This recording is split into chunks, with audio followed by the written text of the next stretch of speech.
بتكلم عن لعبة EA Sports UFC.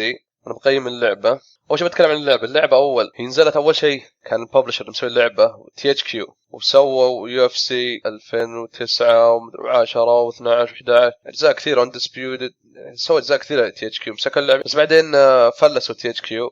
UFC يحاولوا يدورون يعني شركة ثانية تسوي لهم اللعبة. أول مرة كانوا يسوون لعبة UFC راحوا كلموا EA وEA ما وافقوا، ما أدري بس ما وافقوا. بعدين راحوا خيارهم الثاني اللي هو THQ، بس الحين فلس THQ. وفجأة ما أدري كيف يعني وافقوا EA، راحوا لهم مرة ثانية قالوا EA خلاص نسوي لكم لعبة UFC، وسووا لهم لعبة UFC. صراحة اللعبة جلست في التطوير يمكن 4 سنوات شيء زي كذا، يعني جلست وقت طويل. اللعبة أول ما طلعت الجرافيكس فيها يعني خرافي مرة. ويعني اللعبه بتكلم من نواحي كثير منها. اول شيء بتكلم عنه الجيم بلاي نوعا ما في اشياء حلوه، يعني في اشياء طوروها يعني ما كانت فيها موجود بالجزء القديم. الجراوند جيم والموي تاي والسمشن في اللعبه صراحه مره كويس. السمشن حلو مرة فيها، بس في سلبيات. استامنا فيها مشكلة، والبقوس الجامز والهوكس وهذا فيها مشاكل. تحس ان الضرب رجال يمتص الضربة كذا، يعني ما تحس بالضربة ان جايته. واستامنا تصير اللعبة حرب استامنا، بس الحين طول وقتك تركز على استامنا، مين اللي بيتعب اول؟ هذه المشكلة.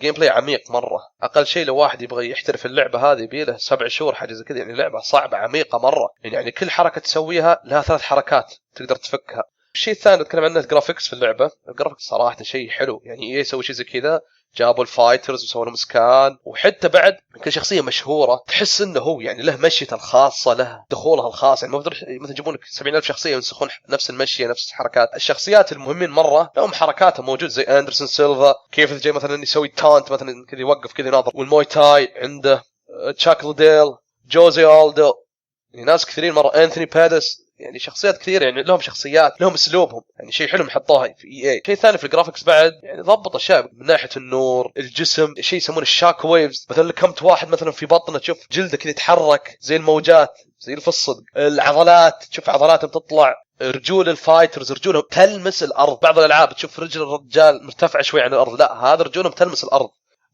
من ناحيه الاونلاين يعني صراحه ان السيرفرات EA الكونكشن والله كويس مره. يعني اعرف عندي ناس العب معهم في امريكا كويس ما شاء الله، يعني ما في اي مشكله. كاول مره EA يسوون لعبه MMA UFC، طبعا هم قد سووا لعبه MMA قبل بس اتكلم UFC، شيء حلو صراحه. يعني هنيهم على الشغل، شغلهم مره كويس. الاونلاين حقه يعني النظام اللي فيه في اكثر من ديفيجن، في حزام احمر وابيض واسود وازرق، يعني نوعا ما اللعبه حماسيه، فيها يعني فيها حماس اللعبه. فيها شيء ثاني بعد اللي هو الماي كارير، تلعب شخصيه قوي وناس ثانيه تاخذ احزمه كذا، هذا شيء حلو ما في مشكله. بس السلبيه اللي في اللعبه ايش؟ تصنيع شخصيات مره عميق، يعني زي المصارعه زي العاب ثانيه، يعني تحس ان اي كلام كذا حاطينه، نوع ما نايمين في هذا الشيء. يعني اشوف السلبيه وش انك كل ما تباري واحد يجيك رساله من فايتر معين ويقول لك مبروك والله مبروك على الفوز، بس كذا يعني ما استفدت شيء. انا يعني شيء عميق، تحس انك في UFC صح.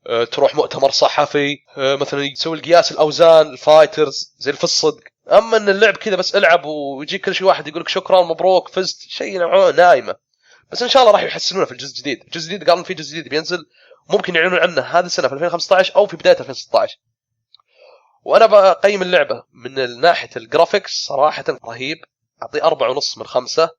الجيم بلاي 4 من 5، يعني ما اقدر اقول 4.5 ولا 5، يعني حلو بس في سلبيات بسيطه. ومن ناحيه الماي كارير حقهم فيها ملل، اعطيها صراحه من عندي، اعطيها 2 من 5. من ناحيه الاونلاين انا اعطيه 4.5 من 5. الاونلاين مره كويس.